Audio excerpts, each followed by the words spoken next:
Hi అండి అందరికీ నమస్తే అండి. అందరికీ good morning. One more mini blog అండి. ఇక్కడ వచ్చేసి నేను కట్టెల పొయ్యి మీద అయితే వంట చేస్తున్నా.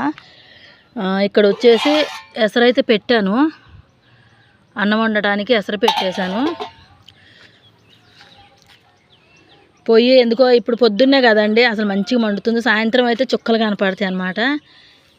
ఇక్కడ వచ్చేసి పప్పు కుక్కర్లో వండాను. పప్పు స్టవ్ మీద పెట్టి చూడండి, మసిగా ఇట్లా పూసుకుంటే పుల్లల పొయ్యి మీద పెట్టినా కూడా మసి తొందరగా పోయిద్ది అనమాట. ఇంక ఇది కొంచెం వాటర్ పోసి తాలింపు వేయాలి. తాలింపు వేసి టైం అయిపోతుంది, ఇప్పటికే 7:30 అలాగ అయింది.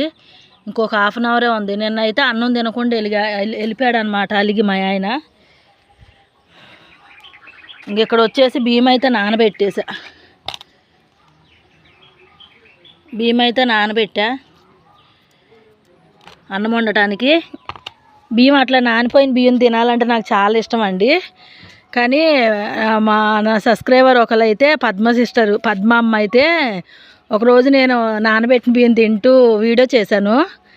తినేదాన్ని ఊరికే తినకుండా నోట్లో బియ్యం ఉన్నాయి నానిపోయిన బియ్యం అని ఇంకా వీడియోలో చెప్పేసరికి పద్మమ్మ అయితే ఇంకా తినకూడదు భవానీ అని కామెంట్ అయితే పెట్టింది. ఇంక నేను ఆ రోజు నుండి బియ్యం అయితే తినట్లేదు. చాలా తెలియని విషయం చాలా మంచిగా చెప్పారు అమ్మ, మీరైతే చాలా థ్యాంక్స్. మన వీడియో ఫస్ట్ టైం ఎవరైనా చూసినట్టయితే ఒక లైక్ ఇచ్చి ఛానల్ సబ్స్క్రైబ్ చేసుకోండి. సరేనా? బాయ్ అండి.